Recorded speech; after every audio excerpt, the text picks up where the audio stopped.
All right, today we're talking about Fuzz. Not Hot Fuzz with Simon Pegg. No, Fuzz with the good old Burt Reynolds and Raquel Welch. This movie sometimes feels like it should be like a Brooklyn 99 type of movie. But other times it's like real serious. So like the theme and the tone, I guess not really the theme, but the tone of the movie is kind of like helter skelter a little bit. Doesn't really know what it wants to be.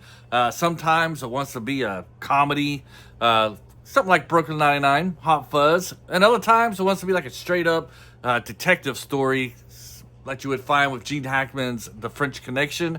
That's probably one of the problems with this movie, but let's get into this a little further. Like I said, it stars Burt Reynolds and Raquel Welch, and right from the start, you'll think I'll give the movie credit for its music.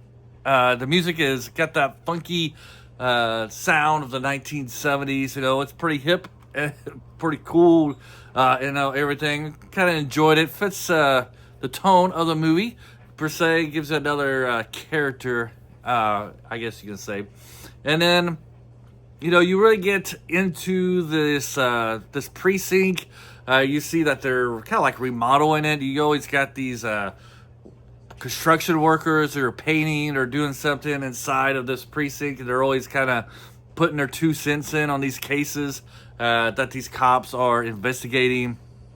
And at this time, like the 3 major cases, you have a person blackmailing politicians and threatening to assassinate them if they don't do certain things or give them money. And then you have these arsonists who are out there burning up bums, homeless people, and you got like a shoplifter going around over there. So you got like 3 or 4, and then you got like a serial rapist, and that's kind of like Raquel Welch's lane. She's supposed to find this rapist, and personally, I feel like her role is like kind of unnecessary. She doesn't really do much in this film. Not even in like the final chase scene when they're trying to catch this blackmailer guy, which is like the lead case, the big case that everybody's on. She's really nowhere to be found, and she's just kind of in the picture, kind of like for the star power that she had at this time period. And then this is Burt Reynolds before what's that? I want to say Delirious, right? I got that movie on, but before Burt Reynolds became the big mega movie star that he was in the 1970s, Deliverance, right? When he's out there in the good old boys out and out back of the South. Anyways, losing track here, losing credibility with that one, right? Anyways, this is before his big stardom, and he is kind of like the star of the movie. And like I said, he's kind of got some comedic timing in this one. They're on a stakeout, and him and his partner are dressed like nuns, and he doesn't bother to lose the mustache. I guess he figures nobody's really going to look at him. At the same time, they're trying to catch this criminal. You got him and his partner dressed up nuns, him with the mustache. Raquel Welch and her partner, who's a guy in a sleeping bag, kind of making out. When the criminal comes up, they can't unzip the zipper to get him. So this is personally gags that you would find in a TV show like, Brooklyn 99, or in a movie like Hot Fuzz. So you got that serious that comedic element in this movie. And personally, I just found like it was always jumping back and forth. You don't know what you expect. You have a scene here where they're kind of like Burt Reynolds and his partners are kind of like peeping toms a little bit. You got this machine that I'd never seen before in my life, where it's like in an it's not really an arcade, but it's a machine where I always seen the real life version of this in movies, where I swear movies because I don't think they exist in my time period, where you put in a coin and the curtain lifts up, and then you have a girl undressing, and then the curtain slowly goes down. You got to put another coin to see more of her undressing and doing stuff. But in this version that they're doing, they're sitting in a machine. They're looking at a machine, and it's like a movie of a girl doing those things. You got to keep putting quarters in it while you're watching this movie of her taking her clothes off. It was, and I'm like, why is this scene even in here except for that? Because nothing happens in that scene to move the story along.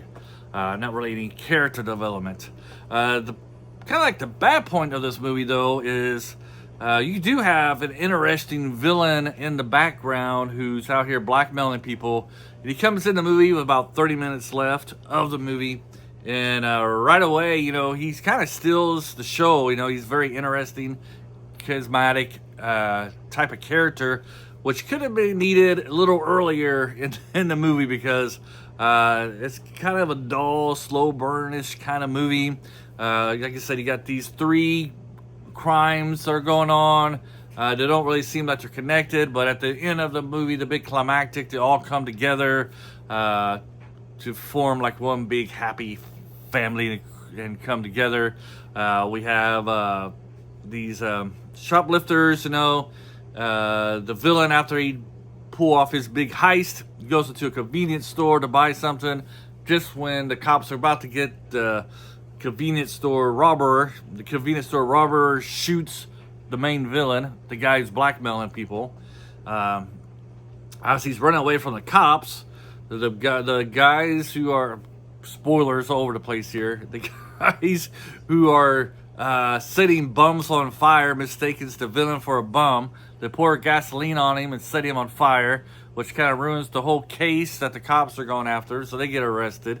And then the villain jumps into the water, and then you think he's dead, and at the very last scene, you get the whole Terminator 2 ending with the thumbs up, only this time the villain pushed his hand out of the water to grab a lighter. Overall, I didn't really enjoy this movie. I watched it for the Burt Reynolds, Raquel, Welch performance. Like I said, this is the pre-Reynolds stardom. Feels like he's still trying to find his way through the movies. Definitely not the charismatic Reynolds we see in like Smokey and the Bandit and the Cannonball Runs and just like The Longest Yard in those movies. Raquel Welch is very underused. Characters there to eye appealing, I guess. So overall, I would probably stay away from the Fuzz unless you want to watch a good Burt Reynolds movie you haven't seen. You like a Burt Reynolds fan and you haven't seen this movie of his and you want to see what he looked like before the stardom. Be a good movie to check out. Also, a sad thing about this movie is that it had a lot of potential. I could see reading the script why an actor would want to perform in this movie. Just that the delivery was ill done. Could have been better than what it was.